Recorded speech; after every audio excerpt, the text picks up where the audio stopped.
Hey, what's up? So, I would like to start saying thank you for joining this Introduction to RESTful API Part 1 session. My name is Alberto, and I would like to welcome you back to this Global Hack Week, the Epi Week, right? So, I would like to test first my mic, and if the video is going well, uh, as always, please let me know here in the comments if anything happens.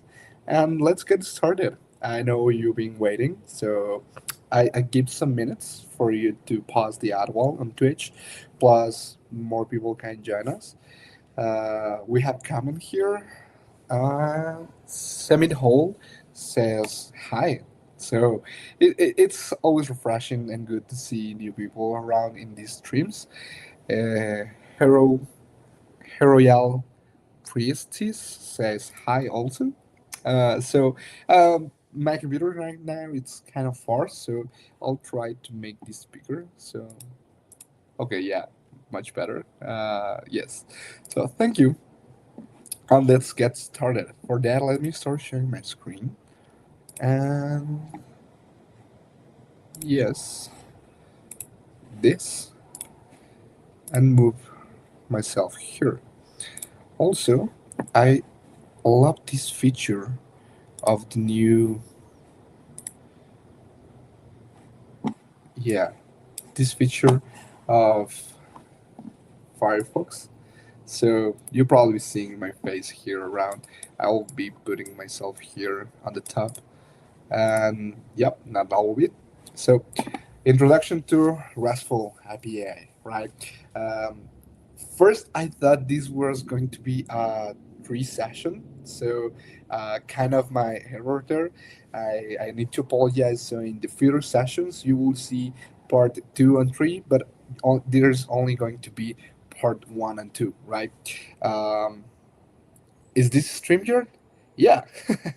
Yeah, we're doing this on StreamYard, but this, my head being here, that's from Firefox. So the screen sharing in Firefox now allows you to capture the image from your camera and put you here. These advanced, like moving the camera and stuff, I really love that. Um, Also, I see my face is small, but yeah, don't worry. The important thing here it's the slides. Um, and again, I was saying I thought this was going to be three sessions, but we are going to make these two sessions.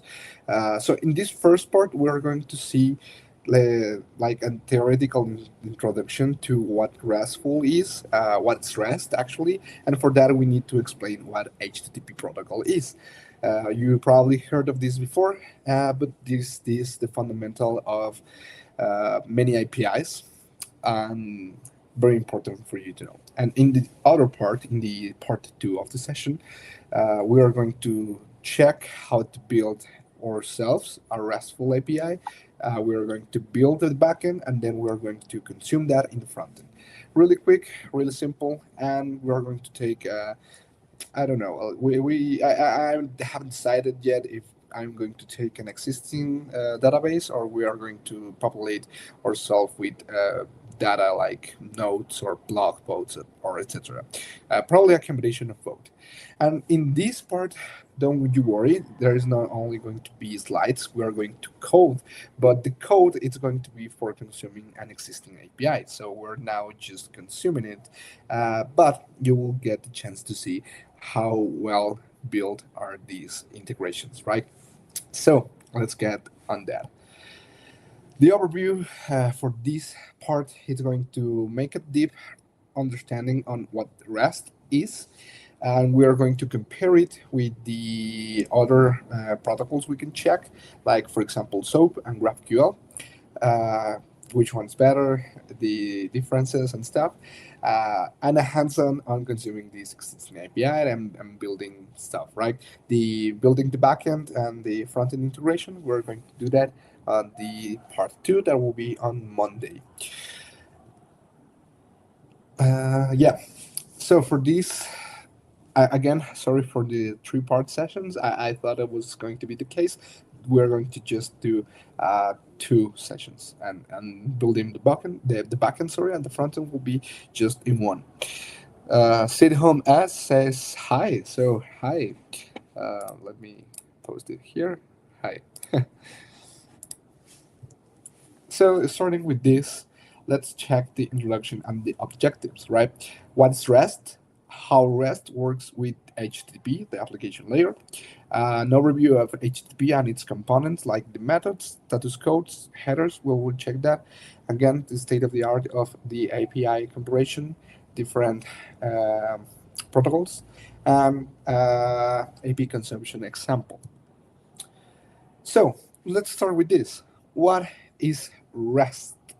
Representational state transfer, that's what the REST abbreviation stands for, and it's an architectural style that it's use standard HTTP methods. Previously, what we had SOAP.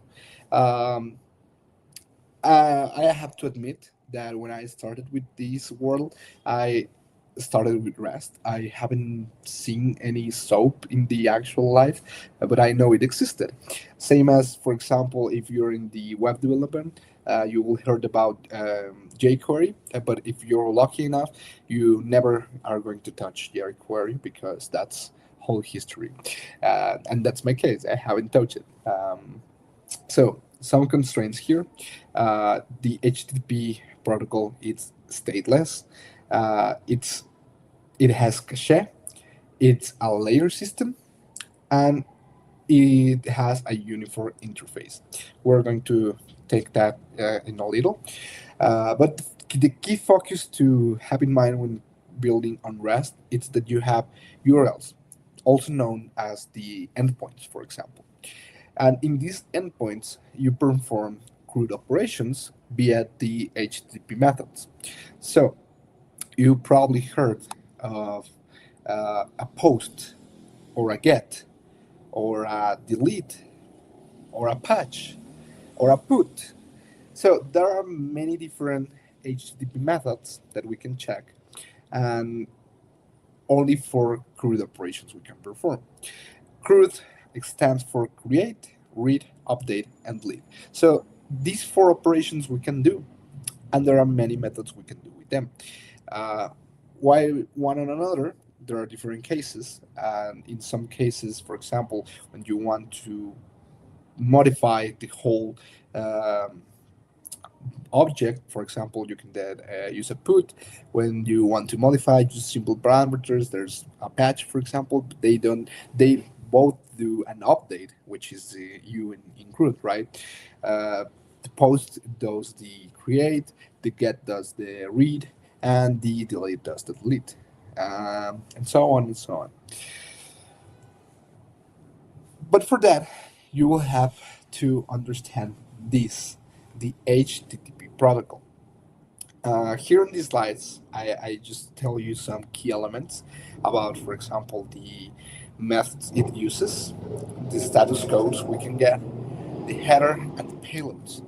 This is just simple and condensed information, but I really encourage you to take a look to the Mozilla Web Docs uh, page here in developer.mozilla.org. You can find, actually, I'm going to share this on this comment section. Give me a second. Oh, also, before I forgot, and thanks God I remember this. Um, don't forget to do your check into this session, so you will get your points. So here is the link for the check-in. Please don't forget to do the check-in. And here's the link for the Mozilla documentation. Perfect. So moving here in the learn, in the reference, you will see the HTTP protocol for transmitting in web. What's HTTP? Roughly, Hypertext Transfer Protocol. Hypertext, you probably heard of this before. Um, those HTML sounds similar. Uh, hint, hint. It's an application layer protocol for transmitting hypermedia documents such as the HTML, and it was designed for communicating browser and server, right? So we can serve many other purposes, and this is an application layer. If you don't want to get technically, this runs over TCP/IP communication protocol, and if you want to put it in a pyramid, it will be, I don't know if there's any deeper, but it will be, or sorry, not a deeper, but on top, I will be the TCP/IP protocol, then the HTTP protocol, and then how we use that HTTP protocol, how we interpretate that, and how we create or do the standard to consume and make the APIs. That's REST, right? That's the simple answer of what REST is. REST, it's the standard of how we use the HTTP protocol. That HTTP protocol, it's an application layer, or yeah, a layer on top of the TCP/IP protocol that makes communication possible, right? So TCP/IP for many uses, HTTP especially for the web. Um, it has more uses and many other purposes, but it's the web standard. And REST right now, it's the web standard also. At the moment, and we can return to here, we can have other um, options now available, which is GraphQL. GraphQL is great. GraphQL is amazing. Actually, I'm going to do a session, same of this, of GraphQL. That will be a three-part sessions. So if you want to get your eyes on the future, I encourage you to go and see my GraphQL sessions next week. But at the moment, REST it's still the most used one, because it has a lot of things to offer yet. It's great. Don't get me wrong. We are going to discuss this. Which one is better? Well, of course, SOAP was first. SOAP used to be the standard, but SOAP has a lot of problems. And the natural response to that was REST, which solved all SOAP problems. And REST still had a lot of problems. And for example, I will tell you, if you're already familiar with REST, you know how this works. You need to build the URLs, the endpoints to consume or to create and apply the HTTP methods to that. But they are statical. Once they are built, you cannot change them. They are built in a way that you only can consume them in this way. So you have to synchronize perfectly front end and back end to make this communication possible. Well, GraphQL, indeed, it's a query language. So previously, REST doesn't need any knowledge in any other specific language. It was just the standard HTTP lightweight and flexible way to implement this one. But now in GraphQL, we need a language because it solves the problem of underfetching and overfetching. What's that? Imagine that you have um, a card object in your database or in your application, and you expose via an API the way to get information about that card. And in REST, we need to build these URLs and these endpoints. Sorry, well that's the same, to expose this data as we wish them to have the data, right?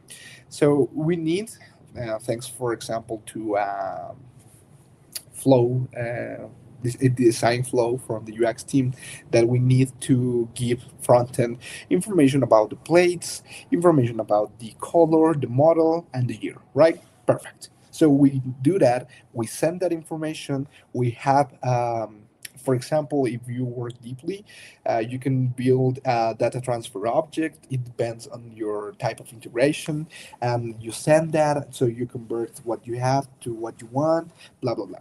But in the future, imagine that the requirement changes. So now you need to add, I don't know, what other thing cars have, like the size of the wheel, right? Um, yeah, that makes sense, for a reason. So In previous REST, and again, REST is still great. Only that GraphQL it's better. Uh, in previous, you had to make those changes in both backend and frontend for this to have sense and to work. Now with GraphQL, you can overfetch. Sorry, I mean like do the change in your query to get exactly what you want.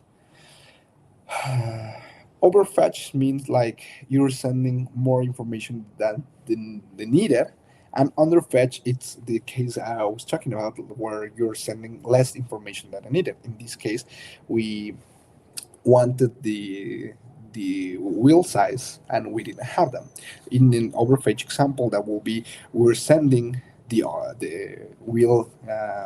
wheel size, but actually we're not displaying that. We're not saying that to the user, so that data is lost there just for no reason.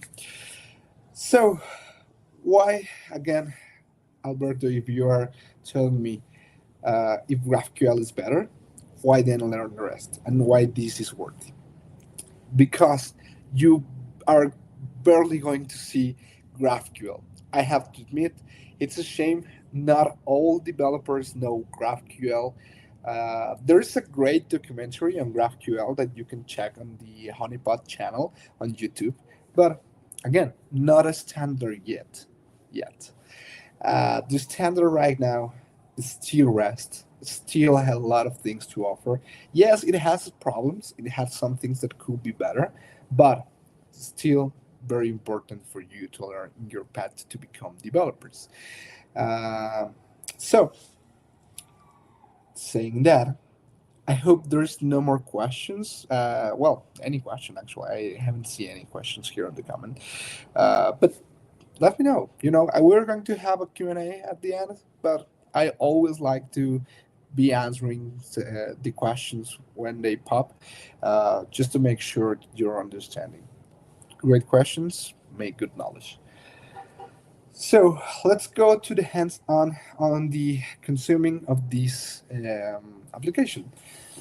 Here's an example. For example, for Python, so we're going to import the request library, and we are going to call this endpoint, which also can be called URL. It's the same. I mean, an endpoint is just an URL. And we are going to request with get method. We're going to save that. And if the status code of that, oh, also status code, I think I forgot it. Great. So let's return here. Mm-mm-mm. HTTP learn. Okay, no, they're to be over here. Types, cookies, caching, range, um, protocol, client hints, header. Okay, here. In the reference, we are going to check, for example, the headers. I think this is also worth to check. The headers are like metadata that we are going to add to the requests. In many cases, you can add things about, for example, security. There's an standard called the JSON Web Token that encrypts the data. So there's like the key to connect every request. So you're sure that your client it's your desired client. You're not getting your information stolen from an attack or something like that. I use, for example, in work, some called the HMAC protocol. So we also send a header with an encryption key, but this HMAC encrypts the whole request. The request body, it's the information you pass. There are many ways to pass information in HTTP protocol. One is via the URL, but again, you're exposing that because it travels the internet and many people can read that. So there are ways you can encrypt the some parts of the URL, but also there is the body and so on and so on. We can check that with more hands-on examples for you to understand better. But the headers, think of them exactly, for example, for identification, for catching, for making conditionals, for cookies, for the control, for making proxies. There are many use cases, but there is metadata living in these requests, and that metadata goes into the headers. There's also the request methods. We mentioned that we are going to make CRUD operations, and there's only four things we can do there: the create, the read, the update, and the delete. But we can do that in many methods on the HTTP protocol. The get, it's the reading. The post, it's the creating. The delete, of course, the delete. The put, it's a common ways to replace things, for example, making an update, but you can also do a patch that applies partial modifications. That's the one thing I was mentioning. And there's the others, for example, connect, options, trace, and head, right? The head method acts for a response identical to a get, but without a response body. Um, there are different ways to make these requests. And the status code of this, and you probably heard what a 404 is. The very well known and one of the more active members of this community name it's 404, right? uh, and 404 actually, if we take a look to what that is, it's the not found. That's just like that. That's why it's very popular, because probably you seen this code when you're trying to access a web page that does not exist. So these codes tell the request informations of what it's going wrong or what it's going well, because yeah, we also have success responses. So these two, for example, it's a 200, simple as that. It's just an okay. But okay about what? This is plain. This, it's simple. When you want to take your applications to the next level, you can communicate, okay, if you're going to create something either with put or some either post request, the recommended thing is to return at 201 a created. So now you're confirming this was successfully created or accepted or no content. Okay, yeah, you, for example, created something or get the information of something, but there is no content to retrieve. Sorry, so you send a 204. The partial content, the multi-status, blah blah blah. You will see there is no numberation to 200 to 299 because there's not that many statuses, right? And same with the others. You will see more commonly the 200s, the 400s, and the 500s. The 500s are server error response. So a simple 500 tells you, okay, probably page exists, probably you're doing everything well. You know what? Problem, it's on us. 500 tells the server it's the one having the error, and that will be an battle gateway service unavailable, the timeout, for example, if you have a poor connection, um, everything that represents things about the server goes in a 500. Oh, I see a question now. Does the API has to be redesigned specific to accommodate GraphQL compared to REST API? Yeah. So if you're doing, like, for example, if you have already an REST API and you want to migrate that to GraphQL, the answer is yes. You have to redesign almost everything because they work very differently. Um, but don't worry, you will learn a lot doing that. So yeah, I encourage to do that. And if you are interested in doing so, watch the stream for next week about GraphQL. Uh, and yeah, well, we talked about the statuses, right? The code statuses. Well, it's amazing how the bright of the white screen um, bright my face. Okay, well, large. Let's return. And when we are sure that everything went well with these request, we got the information that we wanted. So we now are going to print that, right? And yeah, it works. Same, I have this snippet of code for JavaScript. It's does the same. I just want to show like the comparison of how these two could look. We are going to use JavaScript for this session because hey, I'm a JavaScript fan. I love JavaScript, and also I'm a JavaScript developer. I do like and love Python, but my jam is JavaScript. So let's get with this live interaction. You want? I have my Visual Studio Code open here. You're going to open yours whenever you feel ready. And I'm going to make a new file called uh, index. Yes. So you know what? I'm going to call this better test AP requests.ds. And for that, let's copy the code we had here.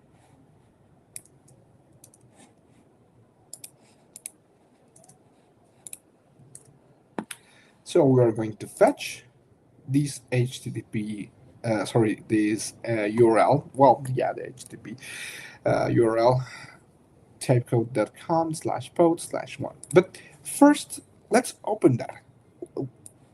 It will be interesting to see what's living here. If you have an amazing browser like me, like Firefox, I think this doesn't work on Chrome, but you will see a format output of what the response JSON looks like here. And let's open the inspector. Well, for that, it was F12, I think.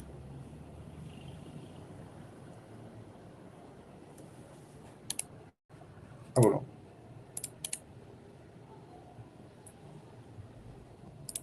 Well, I forgot. But it doesn't matter. Let's see the network.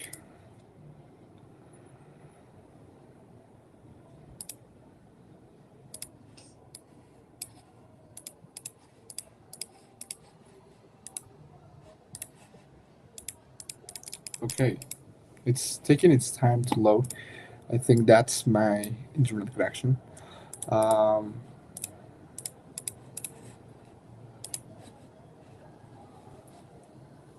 I just want you to see what the request was here.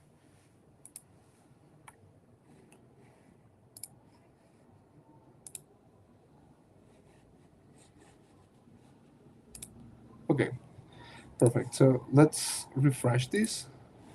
And we will see that the status code for this one, it's a 200. What else happened here?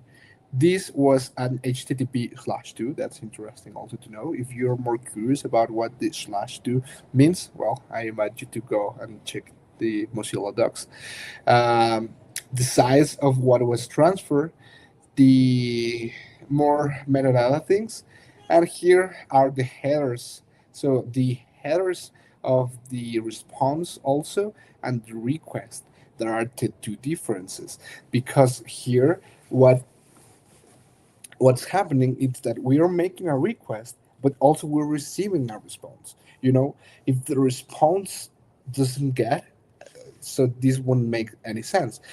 There's no, this is a two-way communication. So we make a request and we receive a response. That's always. Um, so the request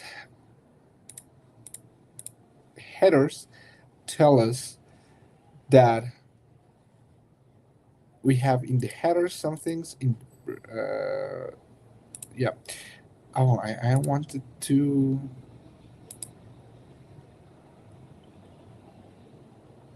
I know this is in Spanish. Sorry. Yeah, this. Oh, this was for the five icon. Yeah, sorry. We're calling the vibe icon here. Uh, let's check again the headers. What was the full URL? We're going to make an HTTP call to JSON placeholder.typecode.com. This was five icon. This was called by default. Here, this is the one we were calling, and the status code that it gives us is at 304. So let's return and let's check what a 304 it's. 304 says not modified. This is used for changing purposes. It tells the client that response has not been modified, so the client can continue to use the same cache version of the response. So probably what's happening here is that I already made this call. If we open a new private one and we inspect this also, and I'm going to copy and paste this one here, we can probably see some differences. Oh, the call. Yeah. So here the status it's a 200, but the response is the same, right?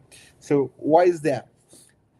To save us some time, this very well API, this very well built API, tells the content of what you're asking for hasn't changed, so you can use the previous in cache.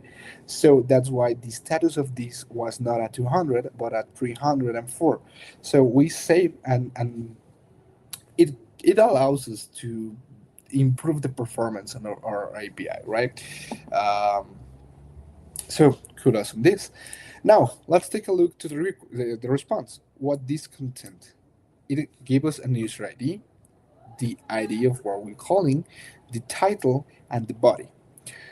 But hey, Alberto, what is this? Well, for that, we need to go to the page of this. And we can close this now.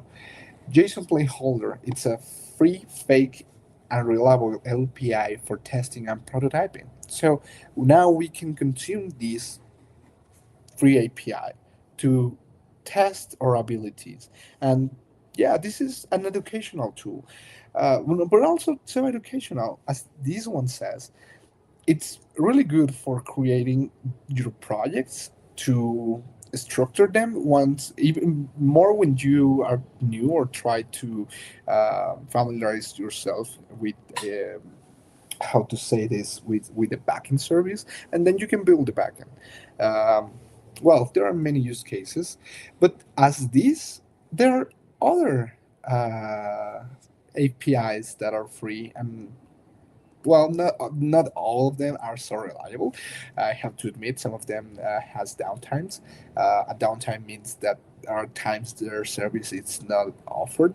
But hey, let's look for the Swappy. The Swappy, it's the Star Wars API. So, do you love Star Wars? I also do that. And let's imagine, in this case, that you're not uh, building the API, that you are just consuming them, right? So, how this helps you? A well built LPI should have a great documentation for you to know. So, in this previous example, we were calling a post slash one. But what does that mean? Why I am calling that endpoint? And I'm going to call a new one just for you to check. So here I knew that post slash one was going to give a response like this. But what happens if I just made up something? I don't know, not post, but MLH. What happens if I call the MLH slash one? Hint: remember the status code for things that doesn't exist. 404.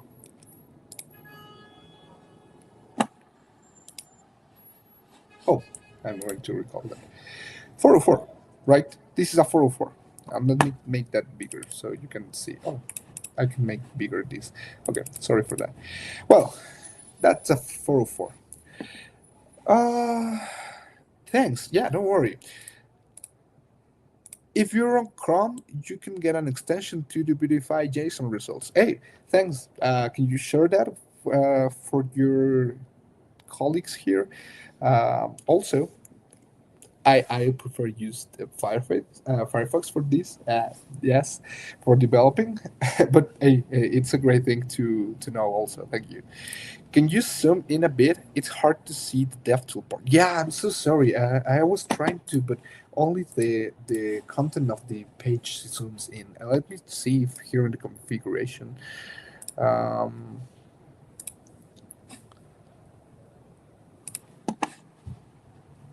oh, no, no, this is this plus wasn't the thing I was hoping to be.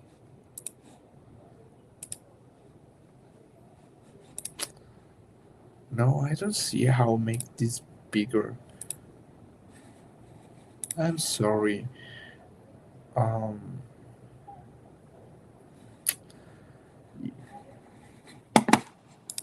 yeah, but that's a great thing. I'm sorry. I will try to improve that for future.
Good evening, folks. Can everyone hear me? Send some messages in the chat if y'all could hear me. Hi, how's it going? Rosendo from MLH here. Unfortunately, Alberto had some issues with his power in his neighborhood, so I'm just jumping in here so that it's not dead air. Yeah, I mean, I'm not sure what y'all are talking about, but let me go ahead and increase the size of my screen. There you go. Just run it. I actually don't know what you're referring to. Let me look through the comment section here and see if y'all have any questions that I can answer. Alrighty. It looks like we were just starting off with REST APIs. Yeah. All right. Well, I can answer some questions about REST APIs. I'm not prepared whatsoever. I'm just here to fill time while Alberto makes his way to another area that has internet connection, hopefully, but we'll see. Intro to REST APIs, RESTful APIs. All right. Well, if y'all have any questions about RESTful APIs, feel free to shoot them in chat. Really, the best thing I can say about RESTful APIs is that the API itself is the application programming interface, and a lot of what it does is it just kind of like conveys data from a database into and basically acts as an intermediary for the front end of an application or a program. And yeah, that's really what it does. Think of it as the database is like sort of like the kitchen, and the data is the dishes, and the API is are the waiters and the wait staff that are out there serving the dishes to people who then request the food, who are basically the end users of a website or an application. This is the best way I've heard it described. I'm actually I'm actually like I haven't used an API in quite some time. It is API week, but I want to look at the code and I want to see if I can message Alberto right now and see whether or not I could actually get the source code that y'all were talking about. Maybe I can help walk through some stuff.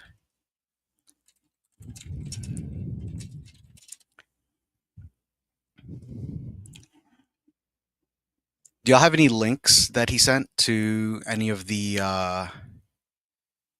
if you want to drop it in chat? I could possibly get a presentation up and running.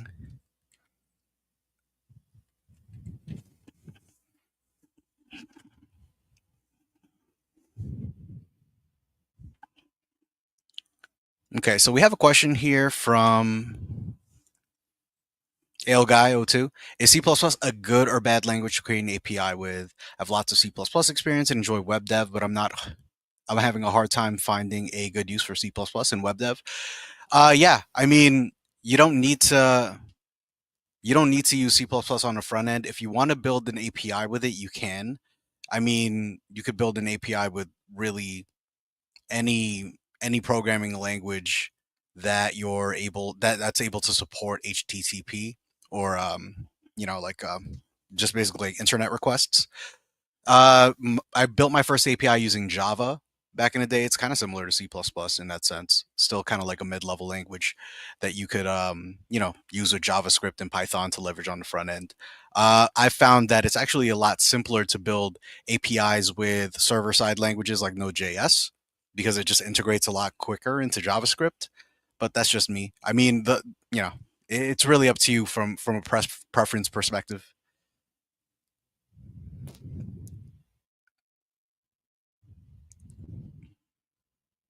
Do you mean the free API host we can consume?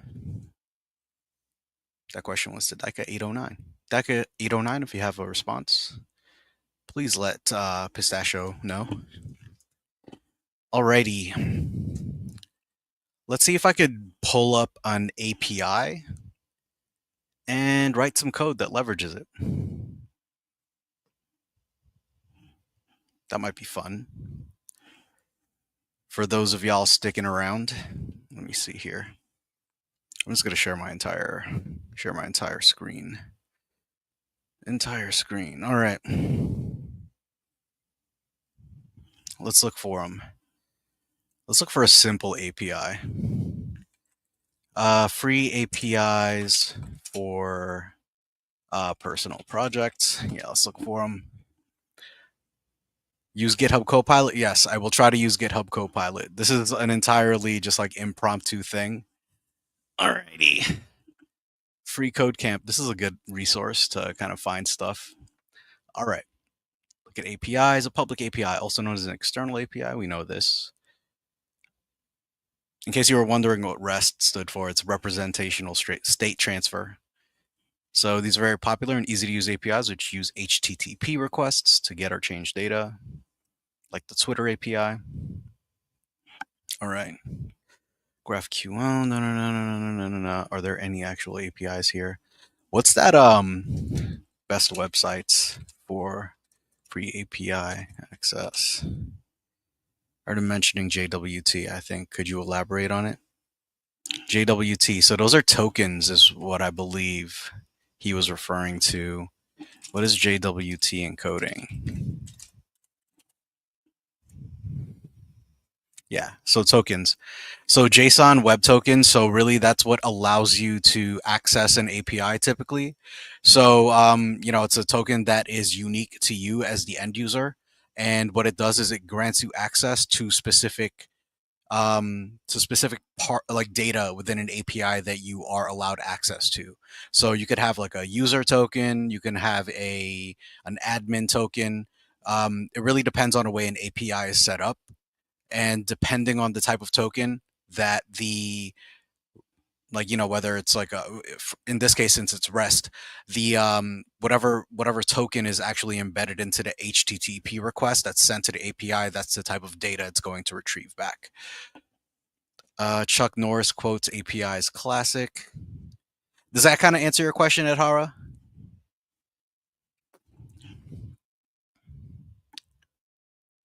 One API. Da, da, da. Rapid API. This is what we want.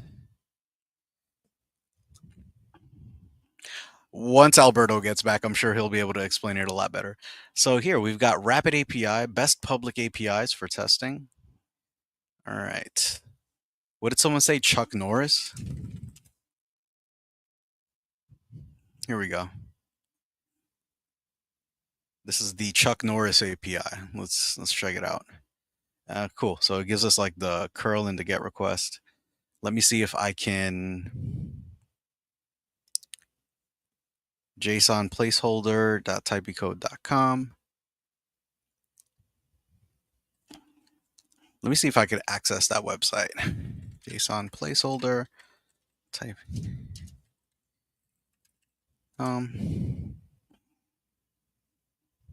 Free, fake, and reliable API for testing and prototyping. Oh, that's cool. Try it. Okay. So let's bring up a terminal.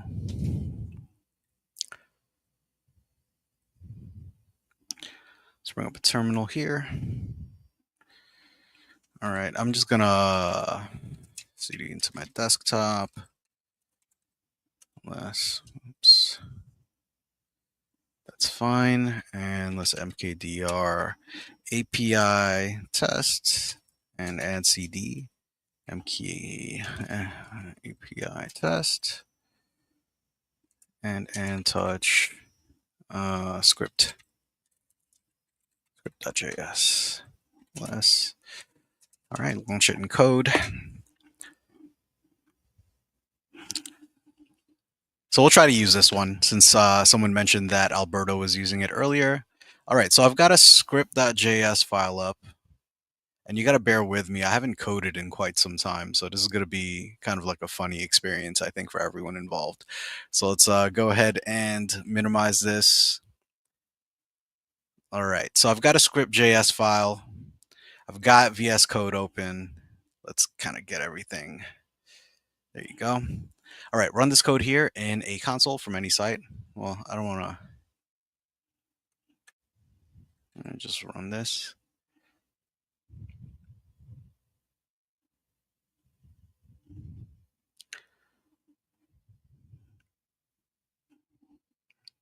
Go live here, then inspect. That's not it.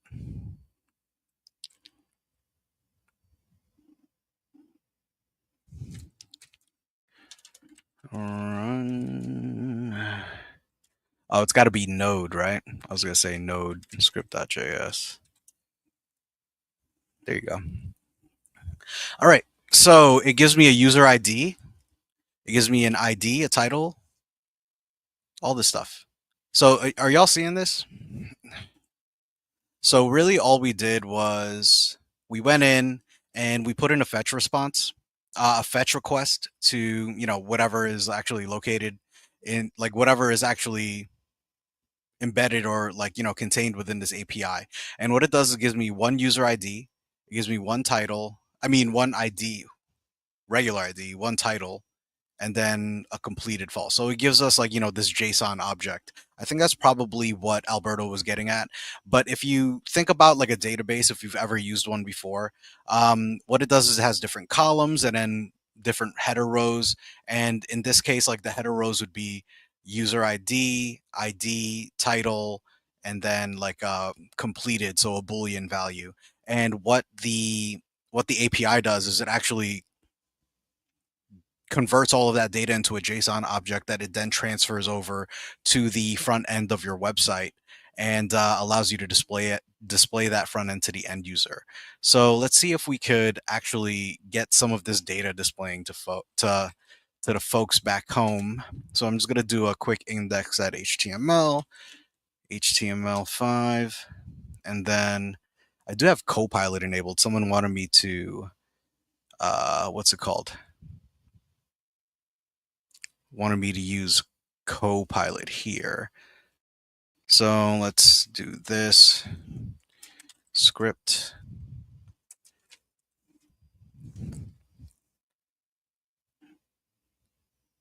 No, that's not what I want. Script.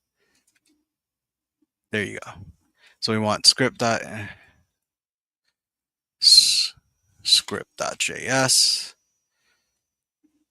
Now we're going to close this off. And then from here, we're going to jump to the top. We're going to console log hello world. Cool. All right, I'm just using autocomplete at this point. Control plus I to ask Copilot. Thank you. You're a lifesaver, my friend. All right, where is my port? So we're going to dispose of that and then go live again because I don't know where the other one went. Alrighty. So we should be serving the HTML. Let's inspect and make sure that we actually are. So we've got the hello world, everything's working. And then we've got the object creating midnight glob. So this is the object that's coming in, and you can see, and I could zoom into this stuff. It's pretty interesting. Injected module. It doesn't really, for some reason, display the same as the stuff over here when we first ran it, right? Which is weird. It's the same item as before, which is also interesting. All right. Well, that said, so we know our connection is good. That's fine. What I'm going to do now is I am going to create I don't know. I'm going to create something that like dynamic elements on the HTML page that display, and then basically utilize the information that is being given to me by the API, by the fetch request. Okay, so let's see. Control I, ask Copilot, write me write a function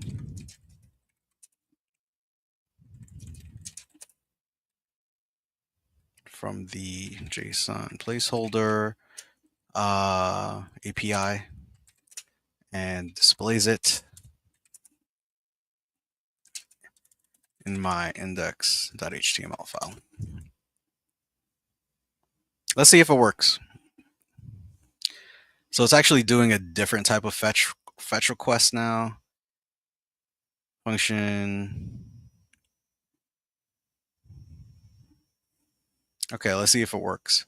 and then it calls the fetch. Let me just comment this out for right now. Oops. No. How do I like exit out of this? Ooh, it's terrible. All right. There you go. Oh, escape. There you go. Thank you. All right. So let's so we're calling this. Let's read this first because it doesn't look right to me, honestly. Const display element equals document get element by ID data display. So we don't have a data display. So I guess we have to go in here and put something into the body div, and then we're gonna say, how do you do the ID again? No, class name. ID name. Let's look it up. I forgot how to add an ID. Adding an ID to an HTML element. ID attribute. There you go. It's just ID. That's all it is. Interesting. You are correct. ID equals, and then what did we call it earlier? Data display. Let's just grab this thing. Sweet. And text content. You know what? Since it's text content, let's just make this a paragraph. Or you know what? Let's make it. Yeah, paragraph is fine. Display element.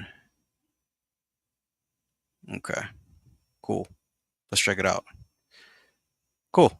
And it displays. So literally, that's how you leverage an API. As you can see here, it's actually leveraging it quite nicely. Let's see. But what I want to do is I want to like break this down into obviously smaller items. Like I just want to have like the user ID and the title and stuff like that, like do different things. You can definitely just go in and start to create like a fetch request that is going to give you very specific things from the JSON object once you have it broken down. So let's take a look at this right here. We have the display element text.content json.stringify data null 2. So we have the data here. So what I would like to do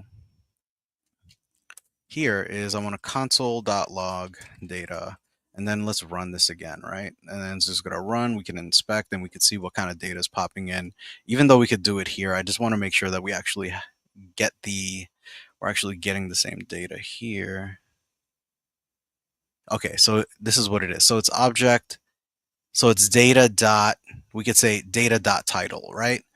So we can say data dot title, and maybe that'll just display the title. There you go. So you can kind of like go in and you could use dot notation to break down the JSON object this is coming in and only get specific things from the JSON object. So I know here, you know, it's got something called title. I know here that it's got something called completed, user ID, and ID. So we could just change this title up to user ID as well. Oops, sorry about that, folks. And it's going to show 1. And you could say completed as well. It should display a Boolean value, which is false. And really, like I know that this API allows me to read data, but let's see if we could like write data or do anything. Okay, so it's got other things. It's got get requests. It's got all HTTP methods you can use your HTTP for request. Let's pull down comments, or let's pull down posts. So I want to see what these posts look like. So we did to-dos. Oops. Also, can you change the one inquiry to display a different data, I think? Hey, let's see. Let's see. I changed it to 1. It really just gives me the same object. I'm actually not sure what these are for. Let's just like get rid of them at this point. Okay, so I guess it's like no, it's not. It's yeah. It's not really anything that we need. I could also get rid of this console log. What I could do is I could also I have a data object already. It's bringing something in. Instead of to-dos, let's do posts instead and see what comes back. Oh yeah, exactly. So here I just changed that. I just changed the endpoint to posts instead. But yeah, like we could change it back to to-dos, and it'll just give me, instead of one, it'll give me to-dos number two, and you'll see here it's got a different title. It's still incomplete. It's got a different ID, and it's got the same user ID for some reason, which is weird. But I'm assuming it's because it's one user, and the one user has a ton of different to dos. So the to dos ID is probably the one. Is that Alberto? Alberto, how you doing? Your mic is really loud. You want me to remove you real quick while you take care of it? Okay, cool. All right. Yeah, so like I'm assuming that this is like the to-dos title and to-dos ID, pardon, and that this is the user ID. So one user ID can have multiple IDs associated to it. So here we went to posts. Let's do what's it called? Index one. By the way, Alberto, I'm just going in here and randomly playing around with the API. I understand. I had no.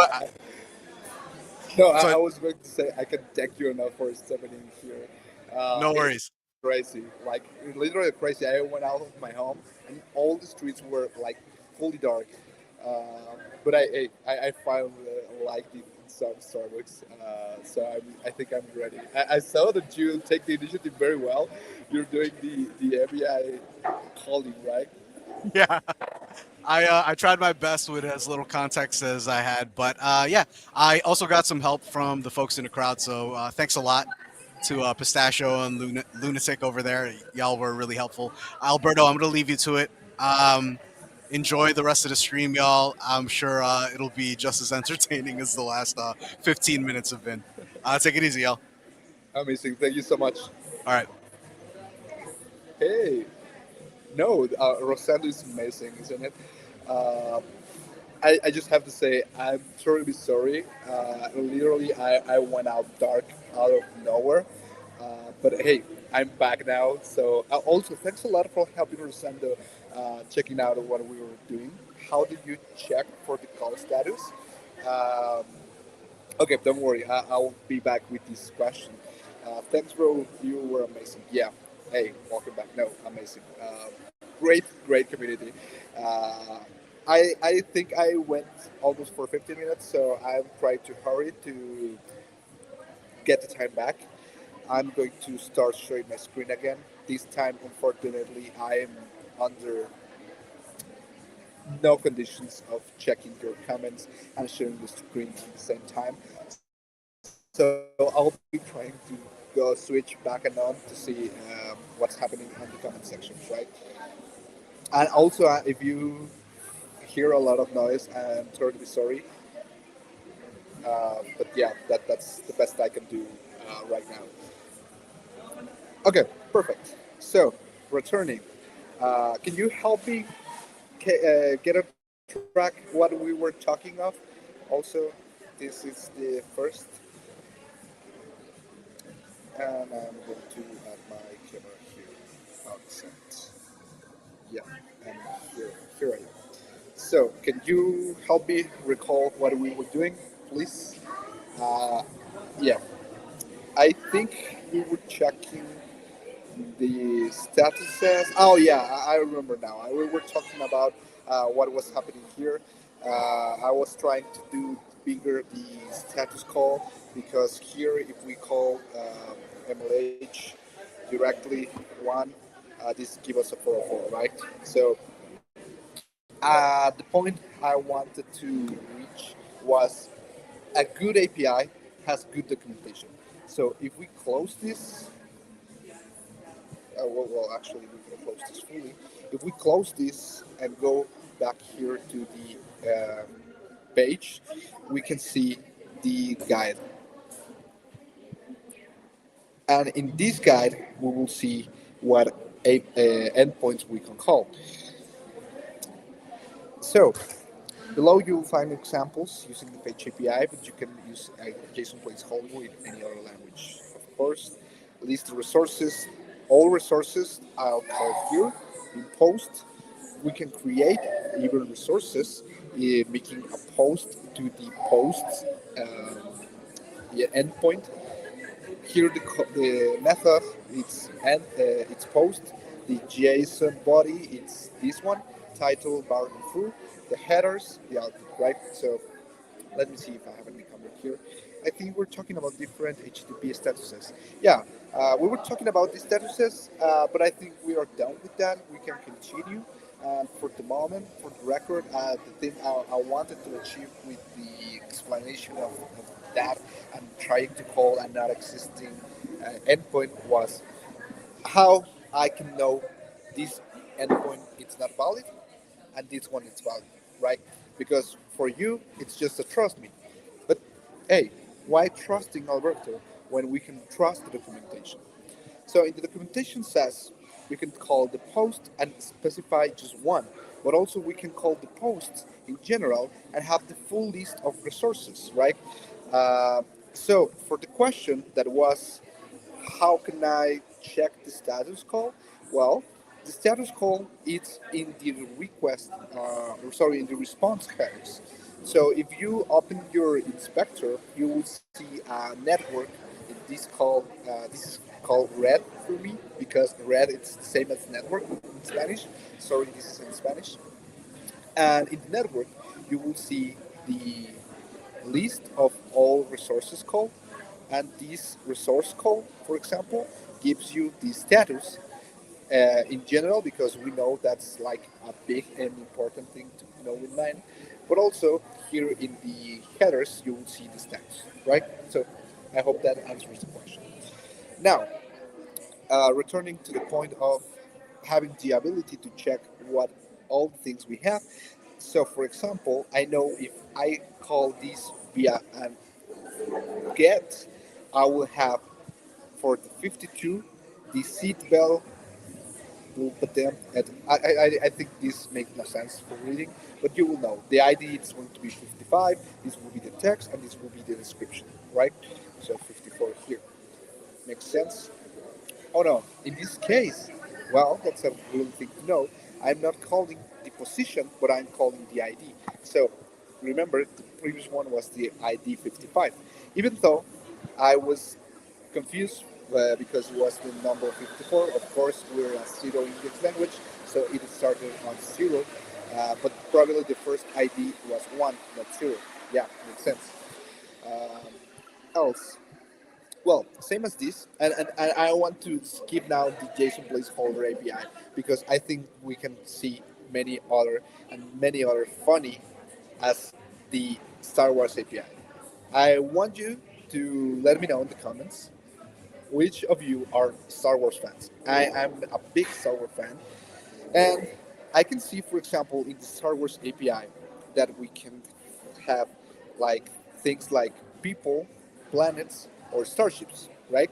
Need a hint? Well, um, here and in the documentation also, always take a look to the documentation. We can see that we always going to have a base URL, and talking for that base URL, we are going to have the resources available. In these, the resources are people, films, starships, vehicles, species, and planets.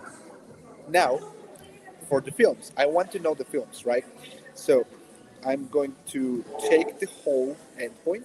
The base it's https slash slash swappy, the Star Wars API, dot dev slash API slash films. And I'm going to retrieve the first one. So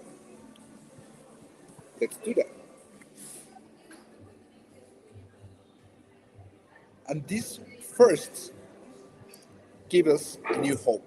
So the first one index, I think there are on their appearance. Um, it's the a new hope, right? So can I move this? Well, and also these tell us not only the type of film we're receiving. But despite the opposite of, sorry, oh, I don't know why this, okay, I was doing like this gesture.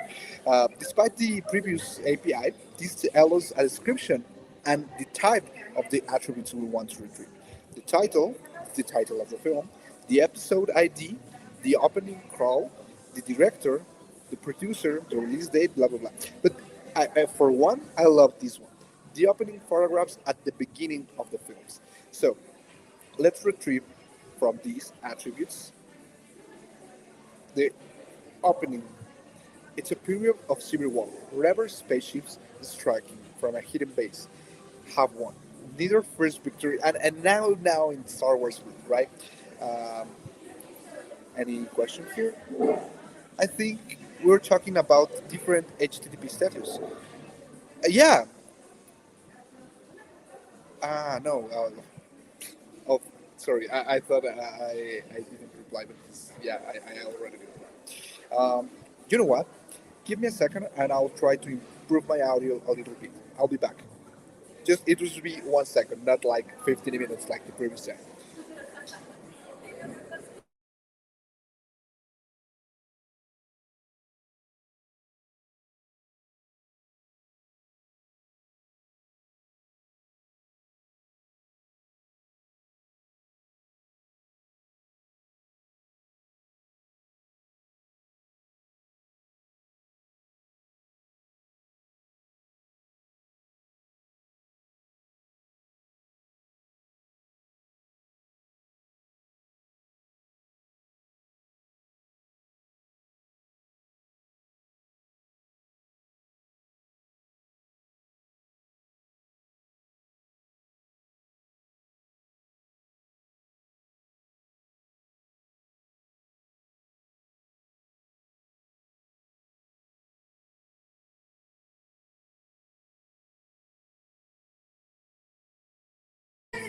Hey, I'm back. So I hope that helps.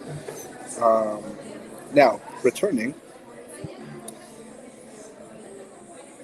in the matter of sense, we already try get answers, right? But we probably want to try not only get, we probably want to try something like a post. And how can we do that? Every time you call something, some URL, some endpoint here in your web browser, you're doing a get. So here you will see the option.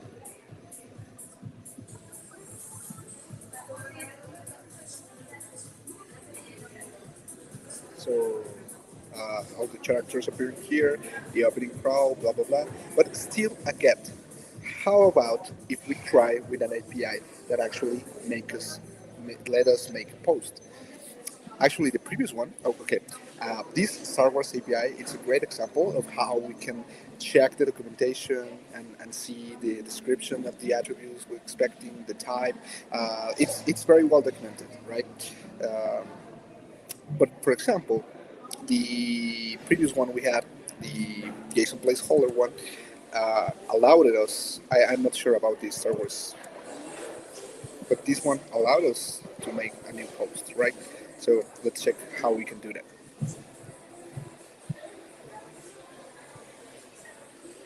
Okay, for example, here about the resources, they tell us there are 100 posts, 500 comments, and albums, photos, a lot of photos, to-dos, users, blah blah blah.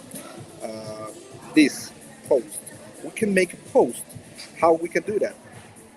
Okay, let's check on their documentation guide, blah blah blah. It's to creating a resource. Let's try to do this, but we cannot run a post in our web browser if we just directly put that on the browser. Yeah, in the browser input. We need to do this in code. So let's try that. Instead of this API call, we are going to do well. First, we are going to make the fetch to create a post, right? So we're going to add the method. I'm going to hide a little my terminal. Oh, first, we're going to we're going to set that the method we want is a post. For doing this, we can do many things. There are a library called Axios, which I like very much, I have to admit. It depends on the framework you're working on, but for full vanilla JavaScript, we can make this that's called the fetch.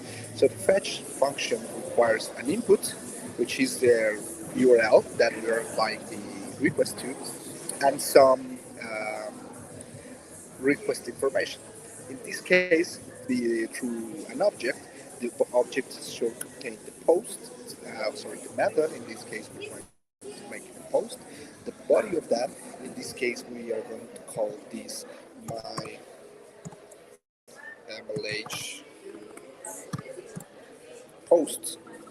The body, it's going to be, do you know that you can anything in the mail hacking? Great. The user ID for this, it's going to be, yeah, the IY.1. And this in the headers, it's proper to us for specify that we're saying an application JSON and how we can understand this with the char set with the egg. But don't worry, yeah, this is pretty standard. You normally don't have to worry about the headers, but it's a great thing to have, right? So we do dispatch, then we are going to console log that JSON response, and let's add that to say this is the response of the post request. And also, after that, well, let's comment this for a second, and let's run just this creation. I want to see if you have any questions this far. Hello, says Miangelo0. Okay, no questions. But hey, thanks for tuning in. Um, yeah, let's. Oh,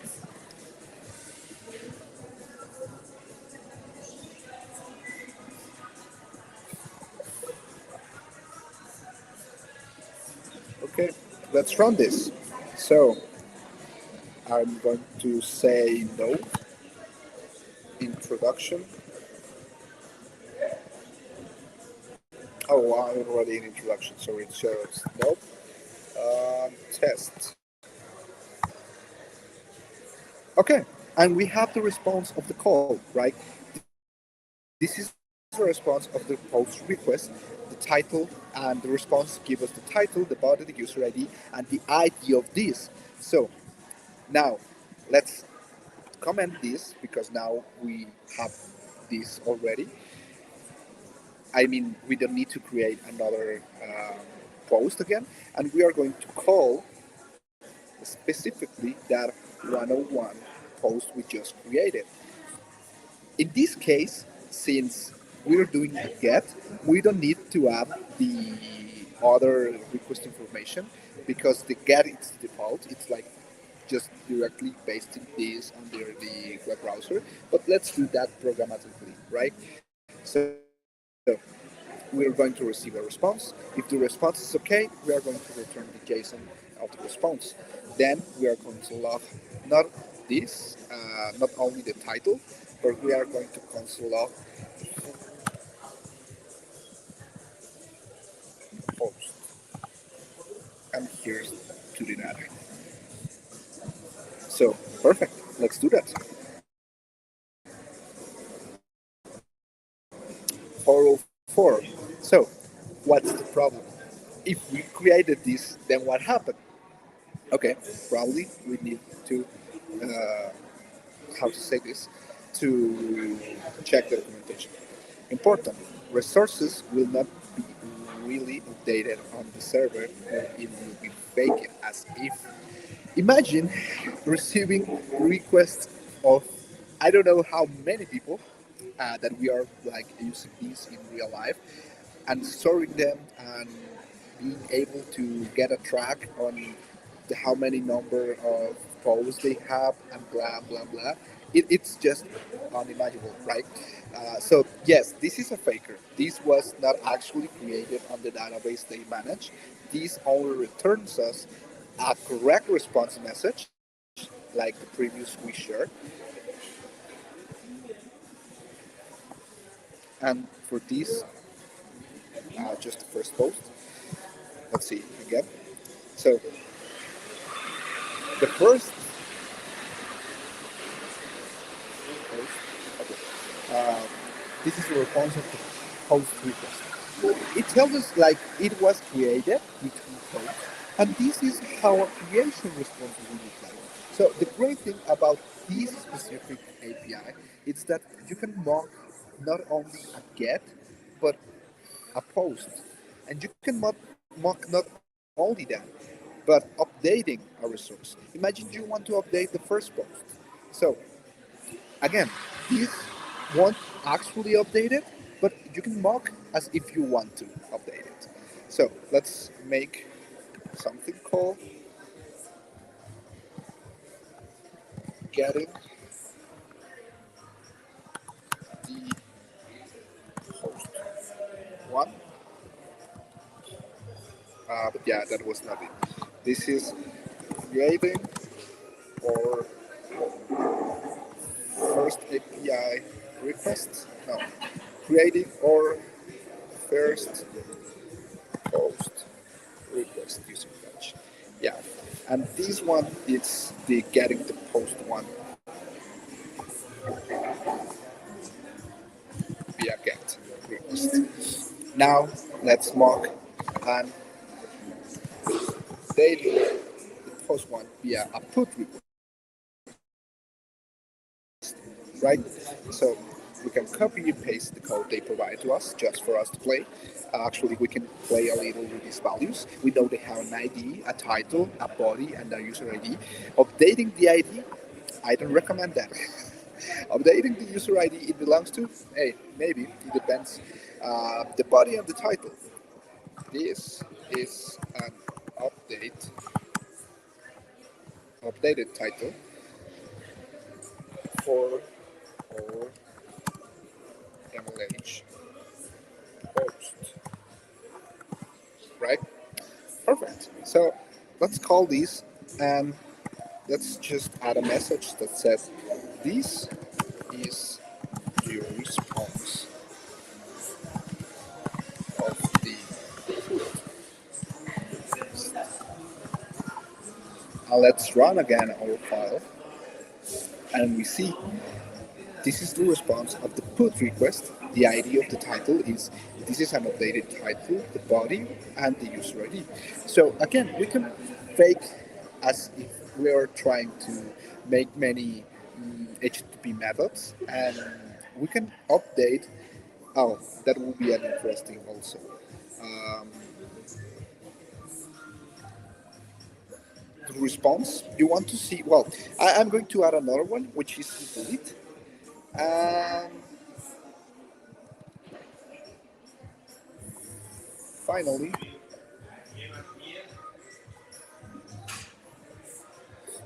method delete. And for this, then response console log response.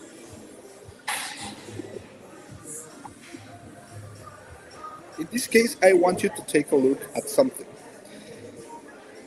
In the others, I was saying response.json, and after that, I was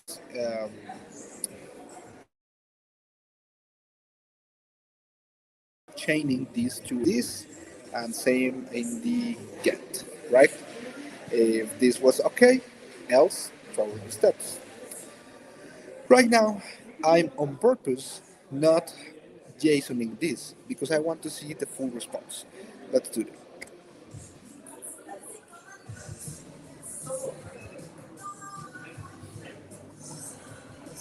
It's taking a moment to load.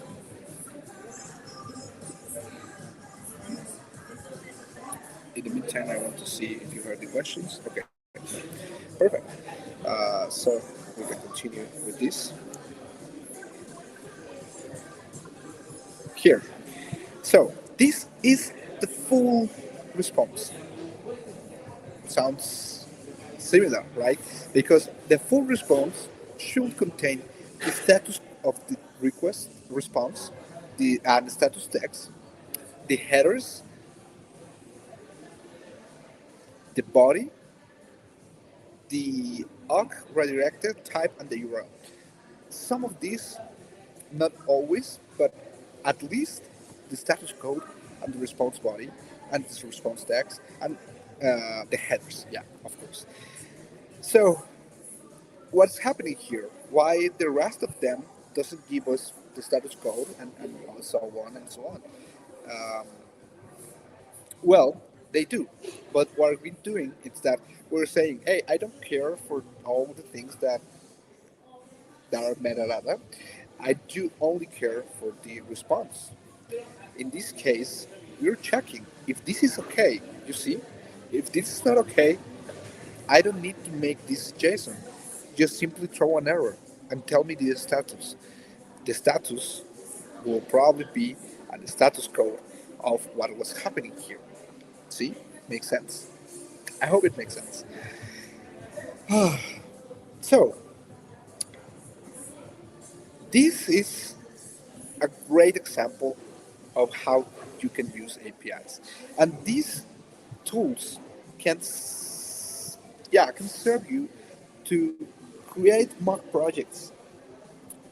If you're a front end, these are amazing, but also if you're a backend, because these tells you how you should be doing things, how you should be returning statuses, how you should be returning the responses to your front to make sure that they know that everything's okay.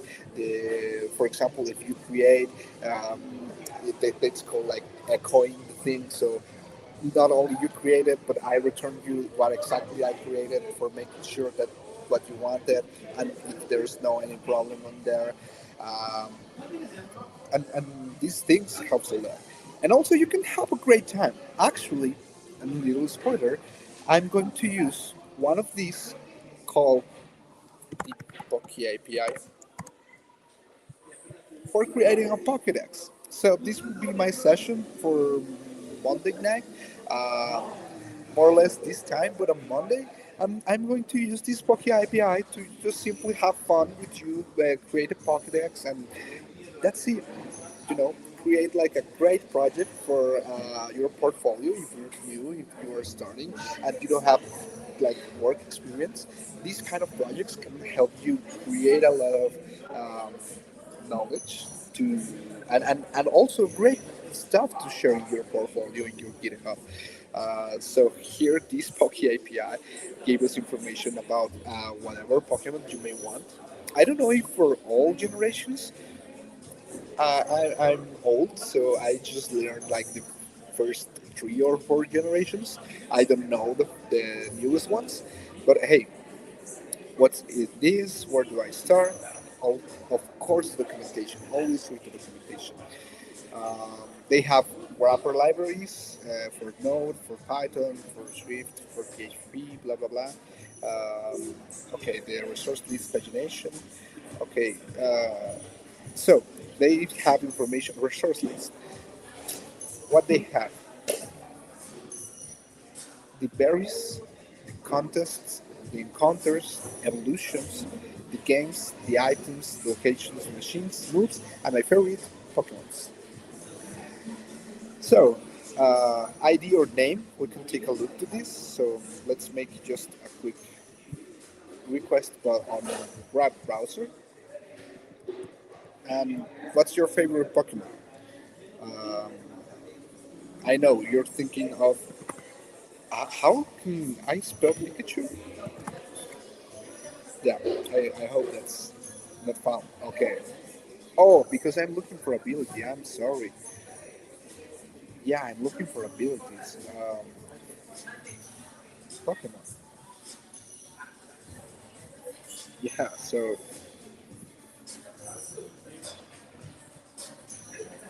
sorry, missed that.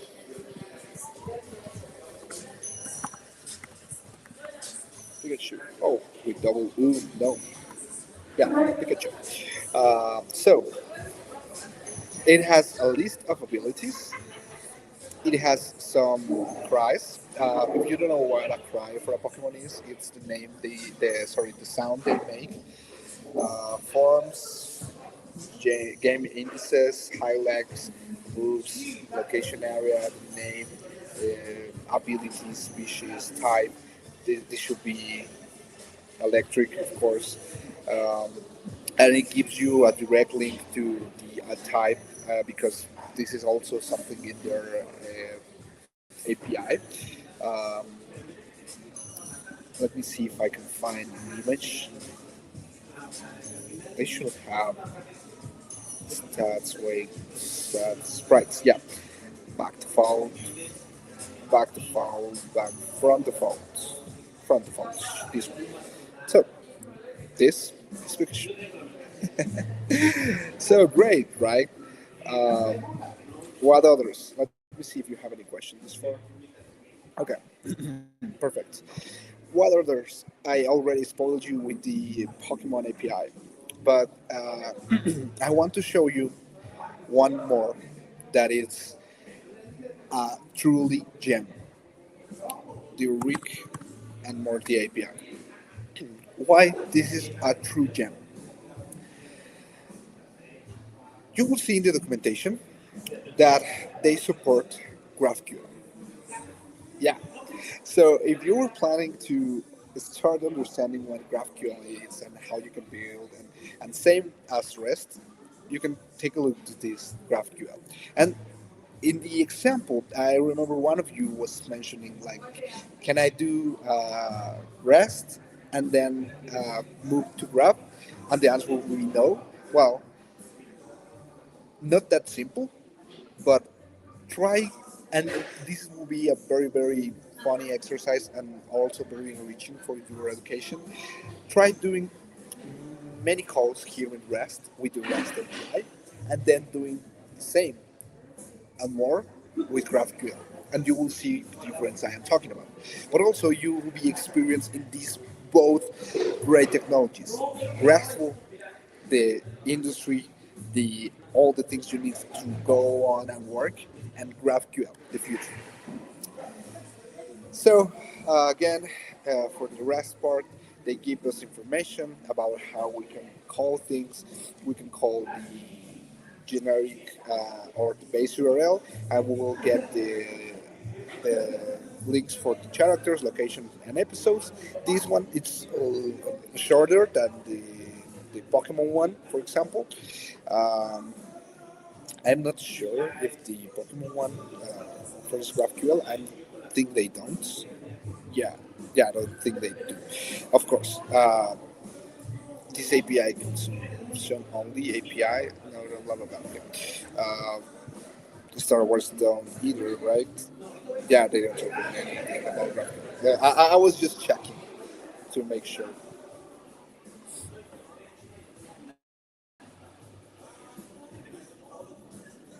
Oh, I think I stopped sharing. Give me a second. I don't know what happened, and I don't know either if it was many time ago. I'm sorry.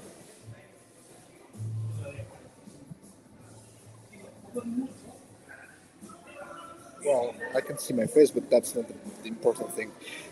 Please just let me know here on the comments if everything's good with the audio and with the video. Then we can continue. No, it was literally 8 seconds. Okay, thank you so much, statue. Um, yeah, returning here. Okay, I don't know why the camera isn't working. Maybe I should stop my camera here and now here. Okay, okay, it doesn't matter. I don't matter. My face doesn't matter. The important here is you can see my cursor, right? So we already covered how we can make requests, not only via the web browser or programmatically. We can also make requests uh, with the programming language in the web browser. It's just a simple get. We cover like what REST API is, how it's related to the HTTP protocol, what are the other options, GraphQL, SOAP, and I'm not sure, but I think there was one before SOAP. But again, why learning SOAP? Why learning the other one? The important ones right now it's REST and GraphQL for the future. Um, the HTTP status code, the HTTP methods, the making CRUD operations, what's create, read, update, and delete. We make mock examples of that. We created a code for doing that with JavaScript. We checked a script for doing that also in Python. We checked many options for you to play with these APIs. Actually, I'm sharing them in the comment section right now.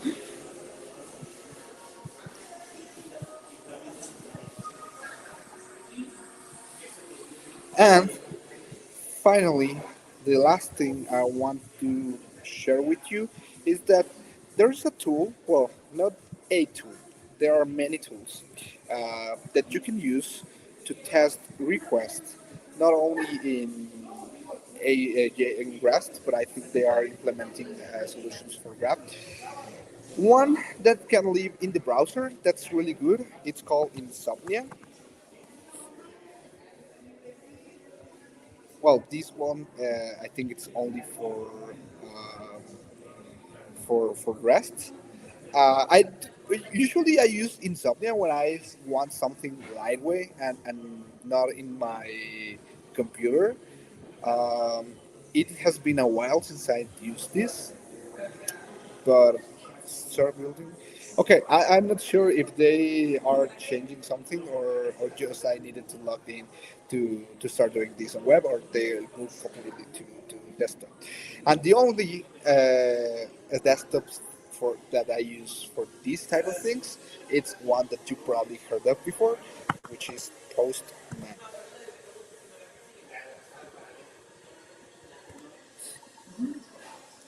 Postman, the world's leading API platform. Um, I know they sounds like okay, these people, okay, this is private, this is for work. I didn't know these were going to open that directly. But yeah, um, this world's leading API platform, as they say, so redundant. But hey, that's true. Postman, it's the world's leading API platform. Actually, I love that. I love their product. I had the chance to talk with them on GitHub, what it was, GitHub Universe one time. They do appreciate my love to the platform, so they give me a free shirt for that. But I'm not telling lies. This tool it's amazing. You can check Postman. Let me copy the link. Oh, sorry, I shared. Well, you can Google directly Postman. And for Insomnia, just to be fair, oh yeah, I was in the download section, but hey, you can put that here. Um here, and just let me stop sharing my screen.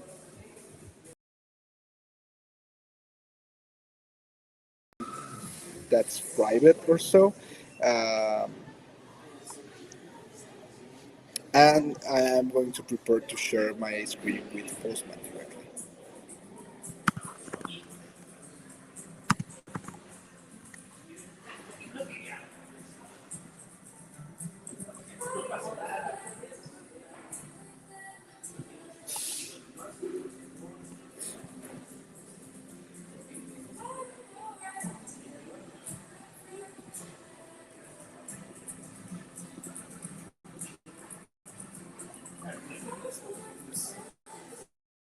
Okay. Oh, give me one more second. I just don't want to log out, but yeah, I have a personal one.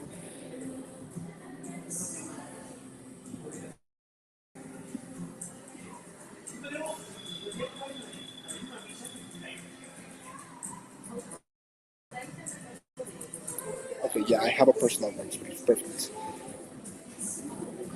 So this is how this looks like.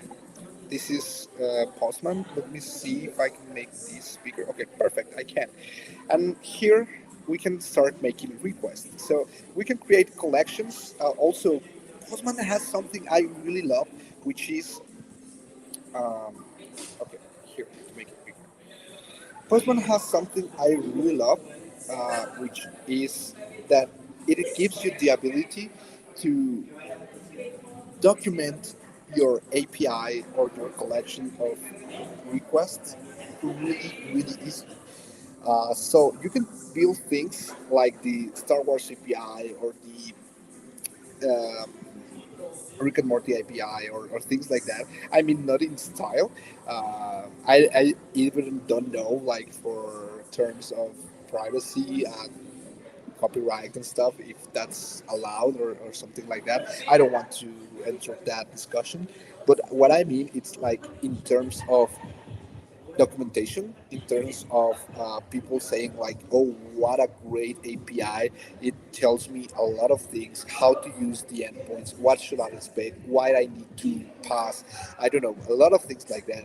The inhalers you need to pass, the structure of the body, the type of the expected parameters, all those things you can document here directly in Postman, and even with examples of running that.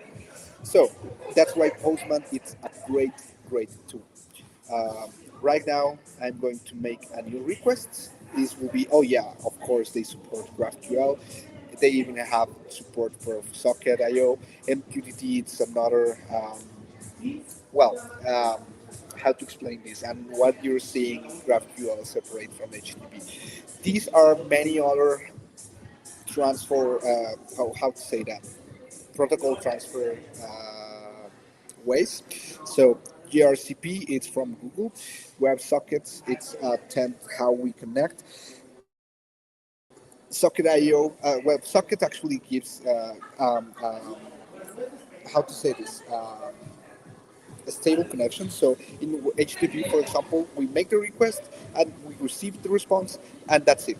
So in WebSockets, you make the request and you establish a connection. So you're listening continuously to the events and the responses. So that's how, for example, chats work. So this is WebSockets. gRCPC and MQTT, for example, are commonly used in, well, these MQTTs commonly used in IoT. I'm not that sure where to use gRCP. I have to admit that. And Socket.io is just a specific implementation of WebSockets, but for a library that's really, really popular. So that's why they added this. So we're sticking to the basics: HTTP with request. So we're making get. We're going to do this to the previous, to the first one we had. Well, now we're going to do this to now, yeah, the previous one, the JSON place, just for us to understand with same examples how this works. Again, this is a really simple one, and we don't need to pass any authorization parameters. But hey, know that there exist. We can have many ones, as the bearer token, the JSON web token with bearer, out 1.0 or out 2.0.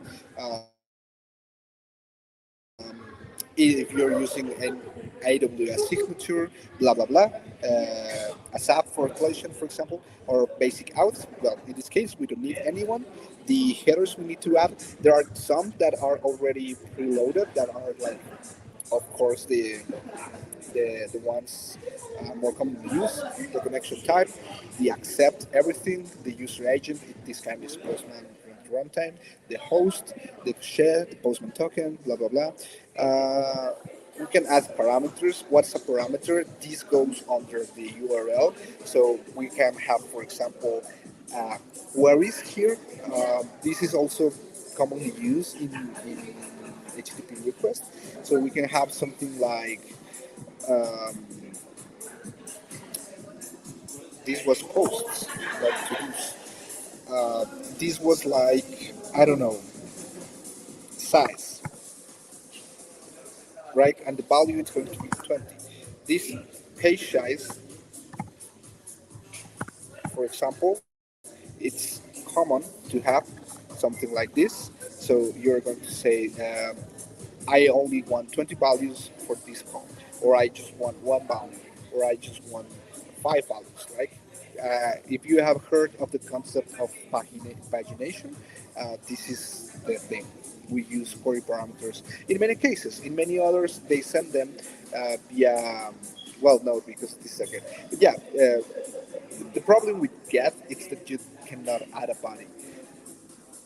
Well, uh, again, I don't want to get technical, but trust me, for the moment, you don't pass body in a get. So we send this, and the response is exactly what we previously had. Same as we were doing this one here. But this one, it's with code. This one, it's just directly testing or, yeah, testing your endpoints. So we are going to do the post, right? It's the same. I'm going to create a new one. This HTTP one. This is going to be a post. Let me return to the link was here. Post. I'm going to add now a body. See how the header now includes the what was adding content. Okay, don't worry. The body. We are going to add a row, and inside the row, this is going to be JSON, right? So let's pass what's in here exactly as that. Well, this one here passes to simplify this JSON, but here we need to add this, this, this, this, this, this, this, this, and finally this, and remove this. This it's pure JSON, right? So we send this, and the response it's exactly as the one we had previously. Um, well, that's how you use Postman. Of course, you can make any HTTP method here: boot, batch, delete, head, options, and that's it. There are settings, scripts that you can try. You can find a way to configure environments. You can save these and send it to your team for them to test. You can create collections. For example, first you want to make a collection for the post only, all the requests that involve post, all the requests that involves users, all the requests that involves, I don't know, to dos, etc., etc. You can download those collections, share them.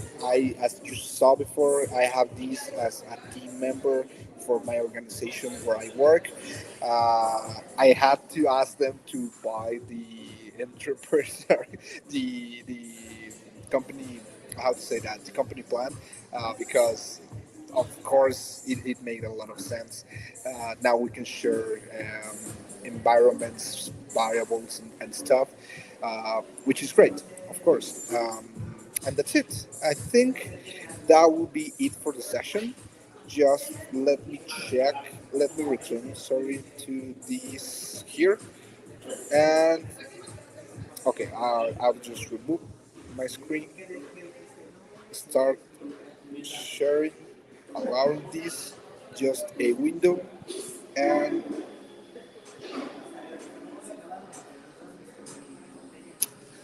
hey, I want this window.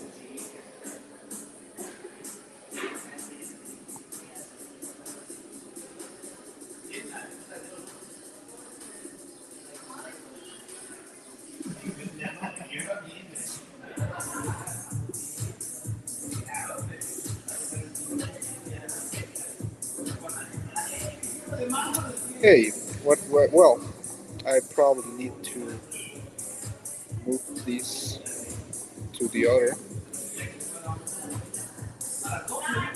Okay, I have them on PDF. Don't worry. Um, Yeah, now it's not allowed me to share my screen. I don't know why. Okay, quick fix, quick fix. Come on, we can do this before we run out of time.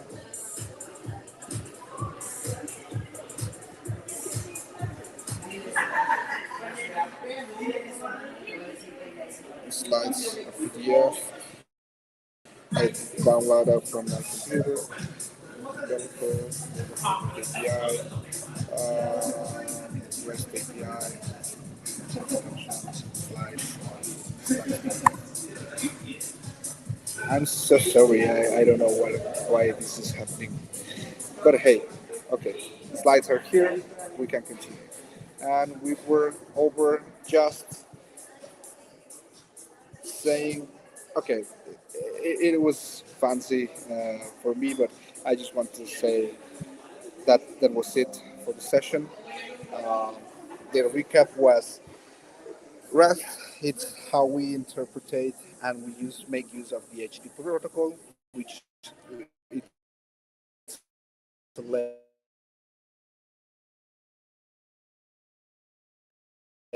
of the that's for the web standard at the moment in comparison to other. So it's better in comparison to GraphQL. I like more GraphQL, and of course, if we think GraphQL was made up for solving the REST API issues, well, there you have your answer. We check a lot of things on how to use this tool, and for the part two, we are going not only to consume APIs, we are going to create ourselves our API. And well, that was it. I see that we have two questions and I'm going to answer them. And in these last 5 minutes, I would like you to give me more questions, right? First, what will be in part two of API? That's a great question. We are going to not consume an existing API. We're going to create one ourselves, and in that case, the post, the put, and the delete are going to actually make changes in the response of the gets, right? Because these previous ones were um, mocks. The one we're going to build, that's for real. Do you have a recommendation for a Udemy course on Postman? I don't know. The short answer will be no. But hey, I think in Postman they have their own like Postman Academy or something like that. I don't know. I'm not sure. Maybe I'm making this up. No, they have. Yeah, they do have. So I am going to share that with you. Here it is, postmanacademy.com. So you don't need to do or pay for a Udemy course of that. I personally haven't tried Udemy in my life. I'm not saying they are not good. I have tried many other platforms as Udemy for learning code and so on, and stuff, and they are great. I just simply don't have a recommendation for Postman course. What I do recommend it's academy.postman.com. DS4X is high, I think, or just an H. And hot rain 13.5 is high.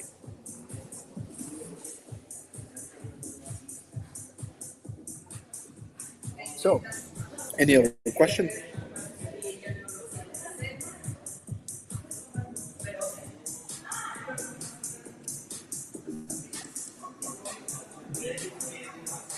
Okay, if no questions, I would just like to say thank you so much for attending this session. I hope I really give you some insights and some knowledge about REST API. And well, I hope you join me also for part two. I really apologize for the the situation with the light.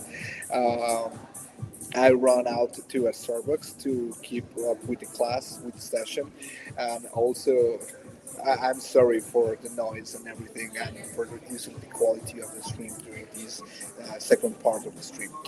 Um, you're great, and also Rosendo, if you're watching this, really thank you. I want you all to go to Discord and say, Rosendo, thank you so much for stepping in.